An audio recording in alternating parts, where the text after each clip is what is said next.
Bonjour et bienvenue dans cette nouvelle vidéo consacrée au gestionnaire des tâches de Windows, ici sous Windows 7.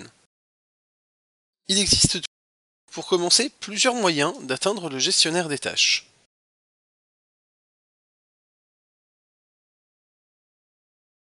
Le premier moyen est d'aller dans le menu Démarrer, dans la partie Exécuter ici, et de taper taskmgr, puis de sélectionner taskmgr.exe. Cela vous permet d'ouvrir le gestionnaire des tâches. Deuxième possibilité, faire un clic droit sur votre barre Windows et ouvrir le gestionnaire des tâches. Enfin, troisième possibilité, passer par le CTRL-ALT-SUP, sélectionner le bouton Ouvrir le gestionnaire des tâches, comme ceci. Alors, que voit-on une fois que le gestionnaire de tâches de Windows est lancé? On peut remarquer 6 onglets et 5 menus. On va détailler l'ensemble des menus et des onglets. Pour commencer, le menu Fichier, avec Nouvelle tâche exécutée, qui va vous permettre d'exécuter une tâche. C'est exactement la même chose que quand je vous ai montré comment lancer le gestionnaire des tâches avec le menu Démarrer en tapant directement son nom à l'intérieur. Et quitter le gestionnaire des tâches, comme son nom l'indique, vous permet de fermer le gestionnaire des tâches. Les options, toujours visibles, va faire qu'il restera par-dessus toutes les fenêtres. Donc si je l'active ici et que je clique en dessous, vous voyez, il ne disparaît pas. Alors que si je fais toujours visible décoché et que je clique, il disparaît. Ensuite, le réduire à l'exécution va vous permettre, quand vous le lancez, d'obtenir une petite icône dans votre barre de notification avec l'heure et la date, où vous voyez en fait l'utilisation de votre unité centrale en temps réel et vous pouvez cliquer dessus pour revenir sur le gestionnaire des tâches. Et masquer l'icône réduite permet que quand il est réduit, c'est-à-dire quand vous cliquez ici sur le petit moins, eh bien vous n'ayez rien dans votre barre de menu Windows et que vous n'ayez que la petite icône, ce qui évite en fait de l'avoir au milieu de vos autres applications à prendre un slot inutile si vous le souhaitez l'utiliser en surveillance. Affichage et actualiser maintenant va vous permettre, donc avec aussi le raccourci F5 qui est classique sur un navigateur, va vous permettre en fait d'actualiser l'affichage s'il n'est pas mis à jour. Et la fréquence d'actualisation vous permet de savoir à quel rythme il va actualiser les informations. Ces deux options sont essentiellement utilisées pour la partie performance ou mise en réseau ici. On y reviendra donc juste après. Fenêtre va vous permettre en fait de gérer les fenêtres pour vraiment l'affichage de l'ensemble des autres programmes lancés. Donc c'est vraiment les rangements de fenêtres classiques de Windows. Donc je ne vais pas vous les montrer ici, mais donc ça vous réorganise l'ensemble des fenêtres qui sont sur vos écrans. Et enfin ici, la rubrique d'aide du gestionnaire des tâches, une aide, et à propos du gestionnaire des tâches qui vous donne donc un certain nombre d'informations sur la version, etc. Voilà pour le menu. Détaillons maintenant chacun des 6 onglets. Le premier onglet, Applications, vous réindique l'ensemble des applications qui sont en cours d'exécution sur l'ordinateur. Cela vous permet de voir leur statut ici, et quand vous avez un programme qui est indiqué en ne répond pas, vous pouvez cliquer dessus, faire fin de tâche, et automatiquement essayer de tuer l'application pour éviter qu'elle ne continue de nuire à la performance de votre système parce qu'elle ne répond pas. Ou pour simplement la fermer parce que vous n'y arrivez pas pour pouvoir la relancer. Basculer vers va automatiquement vous faire basculer vers l'application en question pour que vous puissiez donc l'atteindre. Et nouvelle tâche va vous permettre en fait de lancer une nouvelle tâche. Donc là c'est vraiment vous qui allez choisir quelle nouvelle tâche lancer. Donc ça va être exactement comme venir ici dans nouvelle tâche. En bas vous avez le nombre de processus actuellement sur la machine, le taux d'usage du processeur. Donc là j'ai un rendering d'une vidéo précédente qui est en cours, donc il est relativement haut. Et la mémoire physique qui est donc en fait l'usage de la RAM de votre ordinateur. Donc là pareil avec le rendering vidéo, forcément plus plein d'onglets ouverts dans le navigateur internet, ça prend pas mal de RAM. Ici vous avez, en faisant clic droit, d'autres possibilités dans le menu contextuel. Alors mettre au premier plan va donc vous permettre de faire un peu comme le basculer vers, c'est-à-dire qu'il va vous mettre l'application au premier plan pour que vous puissiez la voir. Basculer vers va vous emmener dessus, donc en général on va avoir à peu près le même résultat ici. Réduire va vous permettre de réduire la fenêtre, agrandir d'agrandir une fenêtre réduite. Ici donc ça va vous permettre de classer les diverses fenêtres, mais là c'est grisé puisqu'il n'y en a qu'une qui est sélectionnée, il faudrait en sélectionner plusieurs. Fin de tâche va vous permettre de tuer la tâche. Créer un fichier de vidage n'a d'intérêt que pour un programmeur souhaitant faire du débogage, puisqu'il extrait un certain nombre de données contextuelles sur le programme pour les mettre dans un fichier séparé. Et aller dans le processus, on va cliquer ici, vous permet de passer à l'onglet processus, ce qui tombe plutôt bien, n'est-ce pas? Pour ensuite voir l'ensemble des processus actuellement en cours sur votre système. Donc cette deuxième fenêtre, également assez intéressante, puisqu'elle vous donne un certain nombre d'informations sur tout ce qui est en train d'être exécuté sur votre PC. Donc vous avez ici l'ensemble des processus, donc on voit chacun des onglets Chrome, on voit par exemple les renderings avec Camtasia, etc., le SpeedFan pour le monitoring, enfin voilà. L'utilisateur, ce qui fait que quand vous êtes par exemple sur un serveur ou quoi que ce soit, ou une machine utilisée avec de la virtualisation, des choses comme ça, vous pouvez voir les divers utilisateurs connectés qui utilisent chacun des ressources. L'usage du processeur qui est fait par chacun des processus en question, donc pour que vous puissiez comprendre qui utilise les 80 à 90% du processeur ici. Pareil pour la mémoire, donc là c'est vraiment la mémoire utilisée, donc la RAM, et là pareil, c'est pour comprendre le pourcentage qui est là. Et la description vous dit en gros à quel programme est rattaché le processus, puisque même si par exemple quand vous avez Chrome, VLC ou Camrecorder, vous savez à peu près ce que c'est, quand vous avez DWM, c'est bien gentil, mais vous savez pas forcément à quoi ça correspond. Et donc le DWM, il vous le dit, ça correspond au gestionnaire de fenêtres de bureau. Voilà, donc c'est un processus Windows on ne peut plus classique. Quand vous faites un clic droit, vous avez encore un menu contextuel où ouvrir l'emplacement du fichier va vous permettre d'ouvrir sur votre disque dur là où est stocké là où sont stockés les principaux fichiers liés à ce processus. Arrêter le processus va vous permettre, comme pour arrêter une application, de killer ce processus, mais sans forcément l'ensemble de l'application. Terminer l'arborescence du processus va avoir un peu le même effet, simplement ça va killer aussi tous les processus qui en découlent. Donc ça va un petit peu plus loin que le arrêter de simple processus. Virtualisation du contrôle de compte d'utilisateur, on va pas rentrer dans les détails. Ça sera utile qu'à certains d'entre vous, et ceux pour qui ça sera utile, de toute façon seront suffisamment calés sur la virtualisation pour ne pas avoir besoin de l'explication. Créer un fichier de vidage, donc toujours la même chose. Définir la priorité va vous permettre en fait de dire si ce programme doit être ou non prioritaire sur les autres. Alors c'est quelque chose qui en théorie n'est pas censé être modifié, mais je vais prendre un exemple concret. Par exemple, je lance le rendering d'une vidéo, je veux aller jouer en parallèle. Je risque d'avoir mon jeu qui lag énormément parce que le système essaye d'allouer à peu près la même puissance au rendering et au jeu. Sauf que le rendering, je m'en fiche s'il prend par exemple 3 heures pendant que je joue, ce que je veux c'est juste qu'il se fasse en sous-tâche, et dans ce cas-là je vais pouvoir aller chercher par exemple le Camtasia Studio que je vois qui utilise ici le processeur, lui définir une priorité inférieure à la normale, ce qui fait qu'il passera en second plan, et donc que la machine privilégiera d'abord les performances pour mon jeu et les autres programmes, et seulement ensuite allouera les ressources restantes au rendering. Ça va permettre d'éviter donc à certaines applications de laguer. Inversement, si je veux par exemple être certain que, quoi qu'il arrive,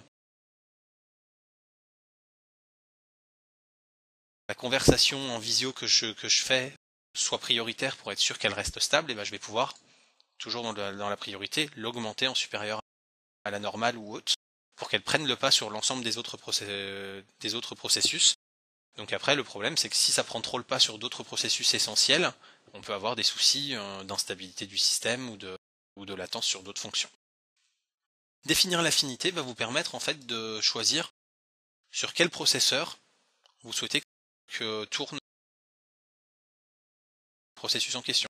Donc ça c'est pareil, c'est un traitement assez fin, mais ça peut vous permettre par exemple de dédier un des corps de votre processeur ou un processeur sur les machines multiprocesseurs à certains programmes.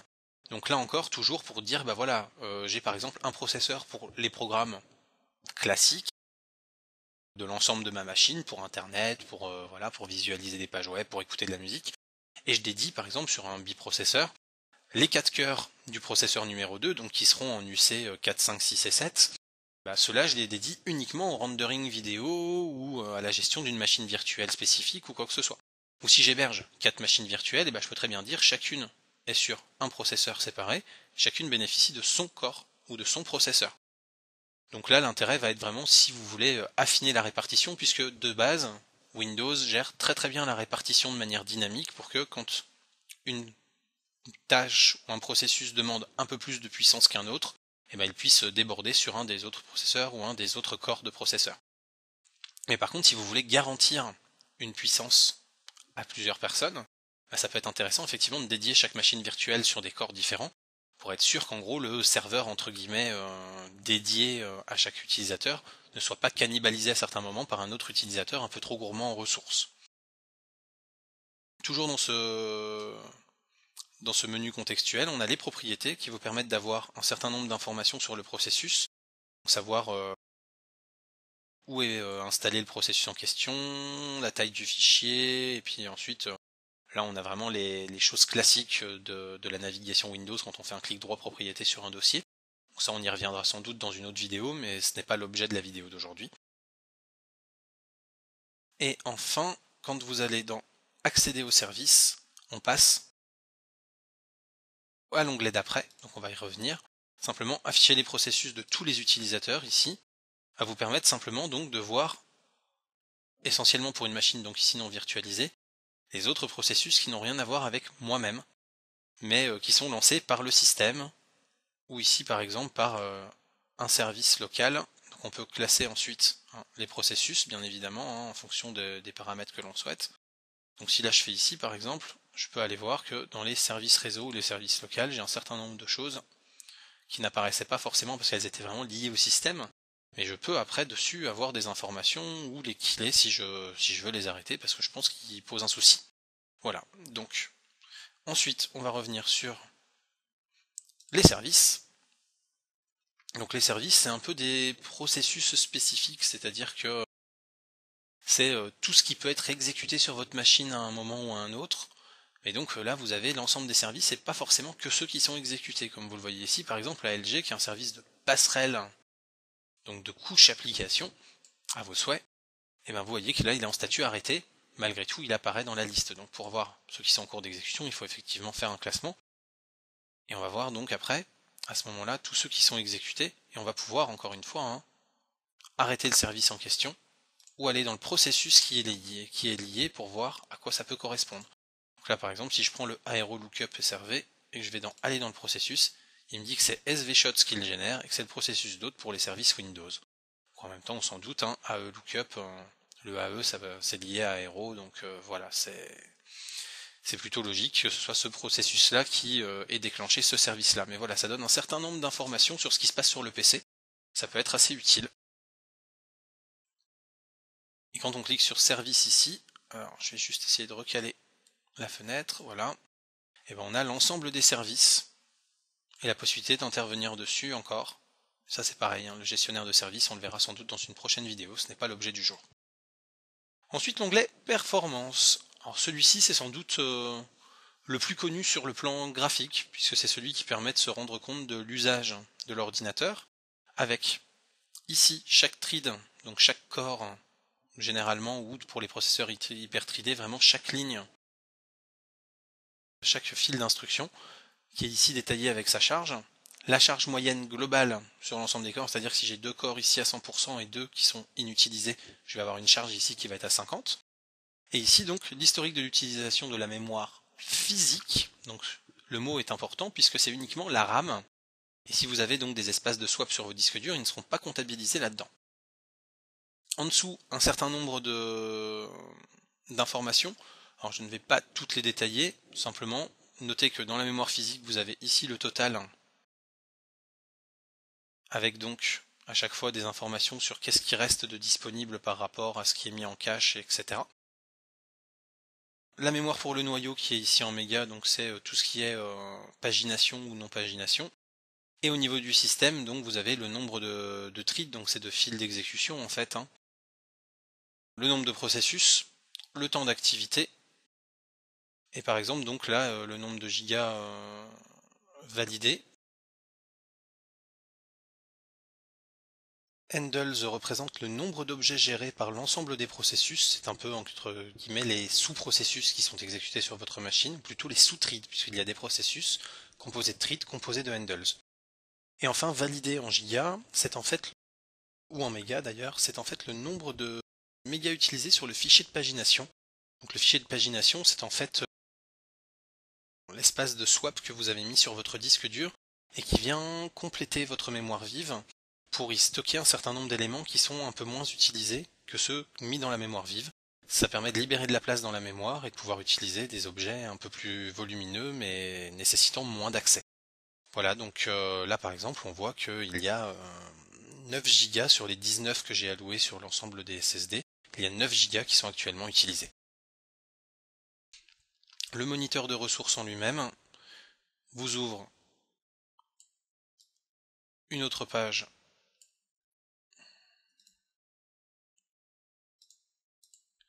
comme celle-ci et vous donne un peu plus de détails sur certaines autres choses. Mais ça c'est pareil, on y reviendra dans une autre vidéo.